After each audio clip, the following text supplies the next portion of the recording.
Right, next video, spits and bars. So, first of all with a spit, we need quite specific conditions for a spit to form. Again, it's depositional, so it requires some sort of accumulation of sediment, and exactly what happens in this one. And we need a certain setup of the coastline. So you may well get a question in the exam that asks you how a different shape of a coastline might affect the features that you get there, and a spit would be a really good one to talk about in that scenario, because we need to have a distinct change in the shape of the land to get a spit. If we don't have a distinct change in the land, we just won't get one. So we tend to find wherever the land suddenly changes in direction, we will get an accumulation of sediment that will emerge into a spit. And all that has to happen for this to happen is to have longshore drift. And we know that happens wherever we have some sort of dominant wind direction and wherever we've got sediment to move. So we've got a little bit of a beach over here near where the land is. And we know that whatever direction the wind is going in, our waves are going to go in the same direction because the winds form the actual waves themselves and will push the energy in the same direction as the wind. So we know that our waves are going to be approaching the land in this sort of angle, and they'll be picking up little particles of sediment on their way. And by the power of gravity, the wave energy as it comes back will bring the sediment particles straight back at 90 degrees out into the water. Again, the next wave will take particles in at an angle, and again, under the force of gravity, they'll come back at 90 degrees. Now, wherever we have a really distinct change in the shape of the land, longshore drift doesn't really like going around corners, and it can make it very difficult, especially this is a cliff, for example. So you've got sediment going on here, and then you've got maybe a cliff section. So what the beach tends to do instead, and what longshore drift then does, is it, rather than going around the corner, will simply carry on in the same direction that it was going. Again, a bit like this. All the time, this will happen over a very, very long time. It doesn't happen instantly. It will end up moving sediment out in this direction too. And you'll end up with sediment being deposited out into the sea like this. Again, this will go on and on and on.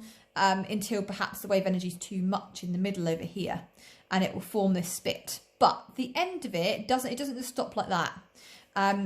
Not quite that simple. What tends to happen is you will develop, this is one of the features of a spit, you'll end up developing a little bit of a hook. Again, at A level we go into this in quite a lot of detail as to why we have a hook and why it goes in that direction. But in short, what happens is either the energies become too much out here for longshore drift to carry on depositing material, or sometimes we have a second dominant wind direction. So sometimes it will take the material in that direction instead of just carrying it on. So there's kind of a couple of reasons why we end up with that spit. Sometimes, however, it might be that you've got a spit form, and you've got a hook form, and then actually maybe the wave energy is less for a period of time, and sometimes you end up with, again, another extension of your spit by longshore drift, and you can then get sometimes a second sort of hooked end as well. So bear with me, I'm just going to pause. Sorry, I was being called. So overall in this picture, we've got longshore drift going in this direction, taking material out into the sea. And again, for various reasons, we end up with these sort of hooked ends. Again, when we go to West Wittering, we do our field work down there, and East Head is a spit, so you'll actually visit one and stand on one, and then we'll also see the big hooked end that there is at East Head as well. So let's go on to bars. So bars are very similar in the way that they form. Move that out of the way.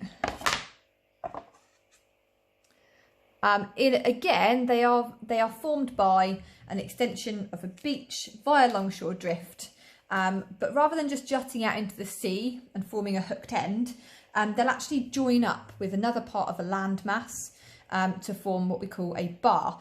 So often, if we've got a bit of a shape like this in our land, we could get a bar form. So again, same thing happens. So down here, if that is our dominant wind direction, our dominant wave direction, we'll get longshore drift happen. Again, do our little series of zigzaggy movements. But because we tend to find that this is a more low energy environment, because we've got like a little bit of a sheltered cove over here, rather than just stopping when we get our spit form over here, the spit simply carries on. So the longshore drift continues and continues and continues all the way until it joins up with the other side of that landmass. And what we then get behind this bar is what we call a lagoon. Over time, this become less salty. It can become what we call brackish water, so a mix of fresh water and salt water, or sometimes they stay fairly salty. And they can be quite interesting locations for things like birds and different protected areas of our coastline. But yeah, that's all really happens with the bar. Same process as what happens with longshore drift to form a spit. It just simply extends across to the other side of the landmass and cuts off the body of water behind, forming a lagoon. There is another one. Again, you don't need to know it until A level, but you might just be interested. So sometimes if you've got, so that's our land shape there, and you've got some sort of island here. Again, a similar thing can happen. So we've got a little beach there. Longshore drift again can start to accumulate sediment out in the form of a spit. And if our spit eventually joins up with an island, we get what's called a tombolo.